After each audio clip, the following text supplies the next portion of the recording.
So in the previous diagrams, we've populated the social identity group model to show how individuals align according to their social dispositions, their strategies for interacting with other members of the social group.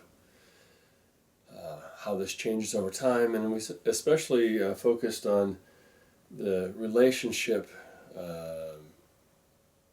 between development and the amount of instrumental activity, and individuals are disposed to use instrumental activity in their inner group relationships, and how that changes as a function of development. And one simple management technique, which pertains to lower levels of societal system development or social group development, which is the relationship between the proto-state or the societal elite and the militants. One way to manage militants in order to keep them less disruptive to the development process. What's difficult to convey, however, in this model is the importance of the middle group, the center of the social group. Those who are relatively accepting, voluntarily complying with the social norms, the everyday person, not a member of the elite, but not militant.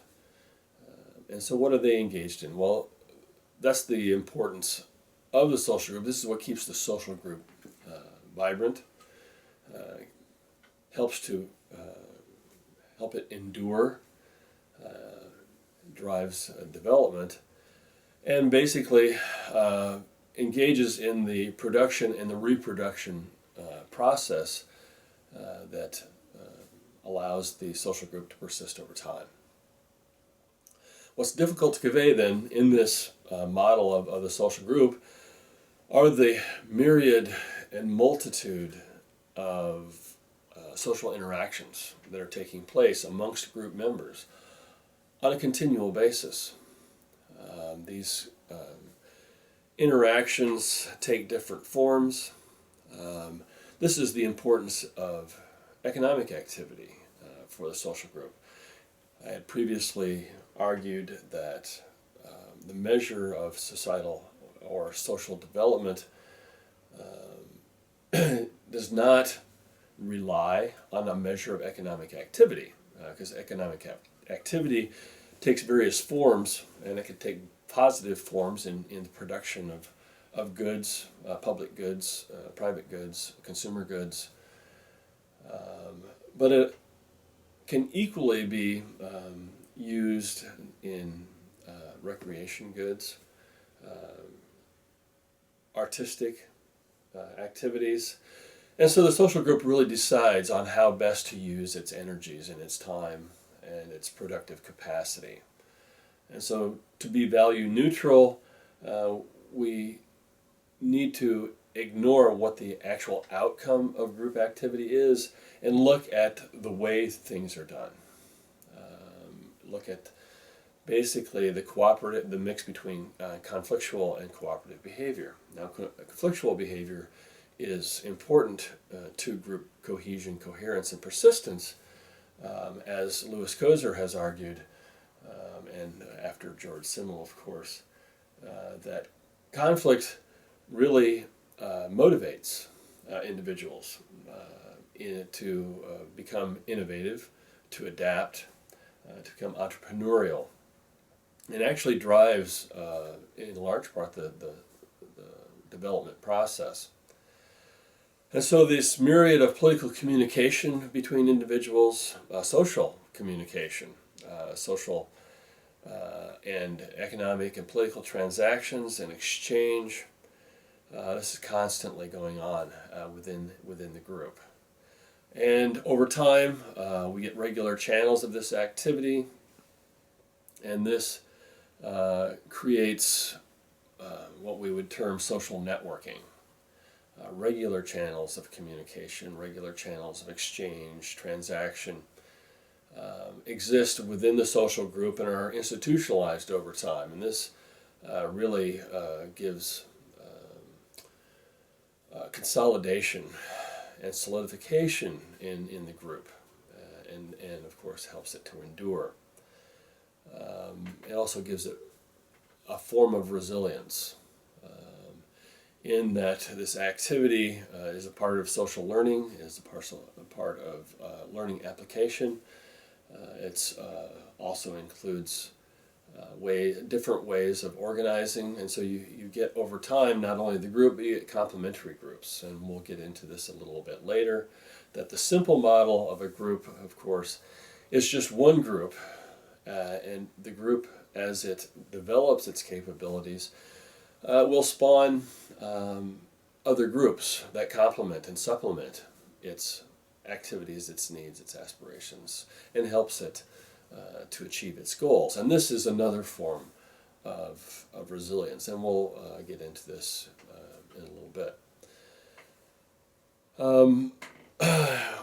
In general, though, these kinds of activities are a form of social bonding.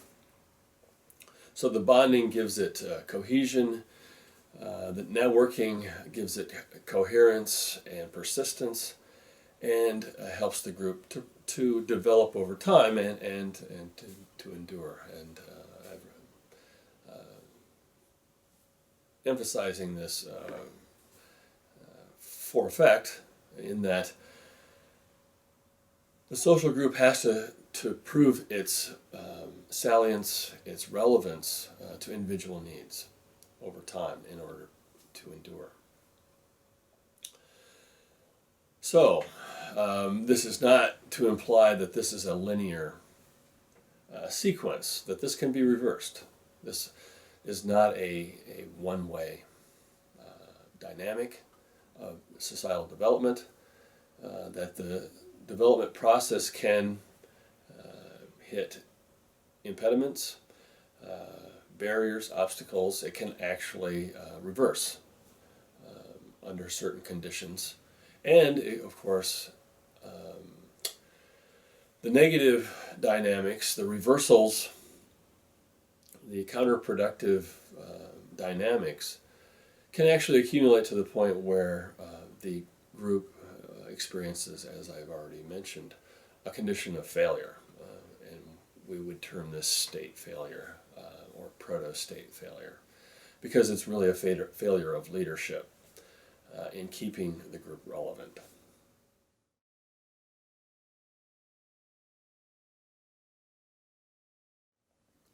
So, basic problems of societal development. There are two basic dynamics that drive societal development. I've mentioned these already. One is in the diagram. It's a vertical dynamic. It drives the shape of the curve towards greater proactive capability or associational capability. And this is largely driven by the socialization process or the social learning process. The group members learn over time, learn best practices. These are codified. These are enter into an educational system that new individuals or individuals over time accumulate knowledge through a socialization process, and this is really a social function for the most part. And so one of the ways the social group improves itself, develops over time, and persists over time is to invest a large part of its effort in socialization of group members.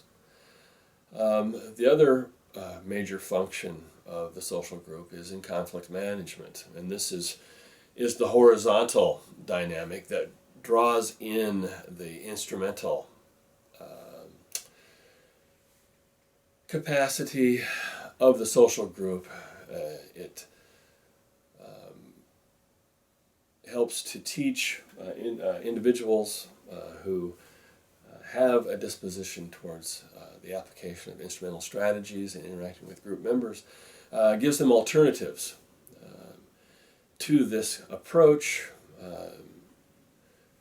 shows them the efficacy of using associational as opposed to instrumental strategies, and over time minimizing the reliance on instrumental strategies in intragroup relationships, excuse me. And so these two are the main functions of the proto-state in supporting and making sure that these two things happen in order to facilitate societal development. The two negative dynamics that are always involved in the dynamic process within a social group are displayed as arrows that move downward and outward.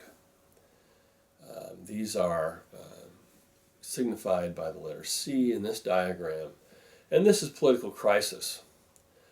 That anything that challenges the group and its ability to maintain its cooperative relationships, anything that creates divisions or alternative perspectives amongst group members, can be considered a crisis, as something that challenges social norms and the viability of those social norms.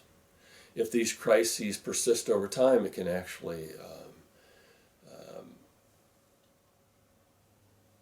reverse the progress, the societal development process, because it consumes energy as it develops divisions, mistrust, breaks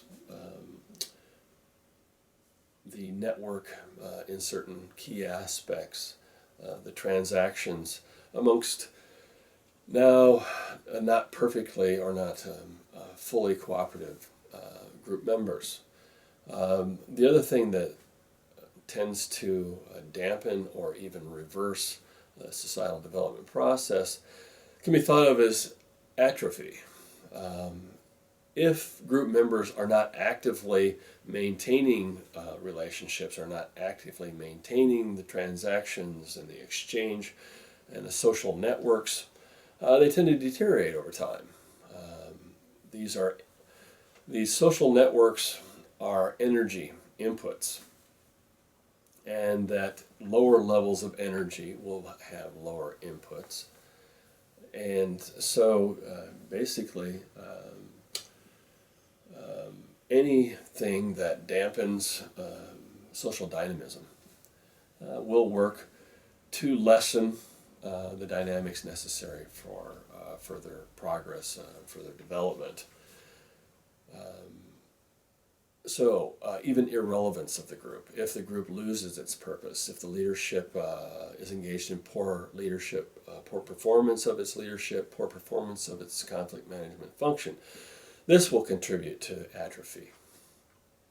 So all of these things are existing within the social dynamic. All of these things need to be recognized by members of the social dynamic, and particularly amongst the proto-state, the societal elites, to keep the social group vibrant and resilient and keep it progressing in its development. Of course, the development of the social group also leads it into more external involvement, which gets into issues of political integration, formation of larger and larger groups and more complex groups, arrangements, interactions amongst social groups. And this is where we're going to move to next in this discussion. The discussion up to this point has looked at the role of individuals in forming groups and how the group maintains itself. The next series of diagrams will inform a discussion of intergroup activity. We need to include a brief reference to the circled tails of the problems of the societal development model, that is, the active and reactive sociopaths. These circles highlight the antisocial group members who have highly instrumental and very limited associational dispositions, the extremists and the militants. These group members are more likely to disrupt and inhibit associational dynamics and the societal development process when they act in the social setting, as they are predisposed to engage in violent, destructive, and other forms of strongly coercive action. Sociopathic dispositions are inherent to the social identity group. The perceived need to control sociopathic activity and enforce compliance with the rule of law is the most dramatic and visible part of the group's conflict management function.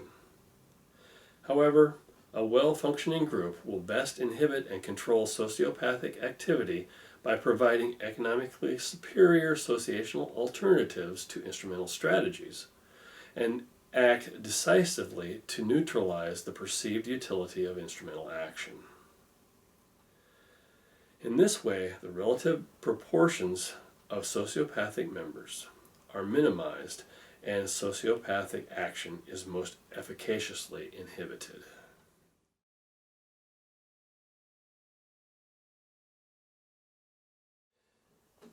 The basic problems of societal development highlight key internal dynamics in the development process. However, with globalization, societal development no longer takes place independently or in isolation. While we will be examining the systemic environment and intergroup relations in the next part of this video series, it is important to include some discussion here regarding the interactions and influences coming from external sources and their impact on the development process. A common problem of the societal development process that takes place in a systemic context is portrayed in this animated model sequence. We might term this a problem of dual or bubble development. This problem can occur when a social identity group interacts in a systemic context in which more highly developed groups already exist.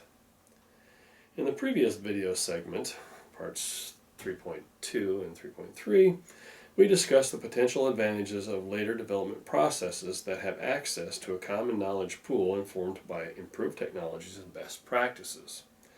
This model sequence examines the potential and common problem of later development, in which externally sourced knowledge and increased societal power capabilities can lead systemically to serious distortions in the societal development process of backward groups, as strong external influences and pressures can impart an external bias and incongruence to internal dynamics. It is essential that each group's development process respond appropriately to the parameters set by its unique context and defined by local circumstances. We can illustrate two common processual distortions that have arisen in later development experiences.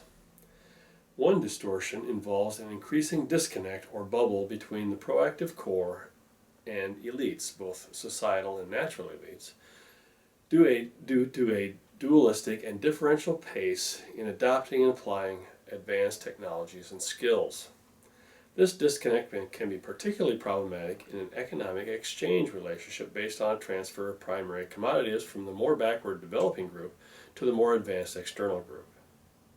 A second distortion may be explained as a humanitarian distortion, in which an underdeveloped or otherwise economically poor group is treated to the benefits of humanitarian assistance by external actors, a treatment which artificially decreases the group's mortality rate independently from the development process, without concomitantly decreasing the birth or replacement rate, and thereby leads to incongruently high population density among the less developed sectors of a societal system, and further contributes to disconnect. The combination of societal disconnect and incongruence increases the risk of state failure or even collapse. The looming threat of state failure induces elites to emigrate abroad, reduces the pool of proactive leadership, and increases the likelihood of an emergence of a predatory regime.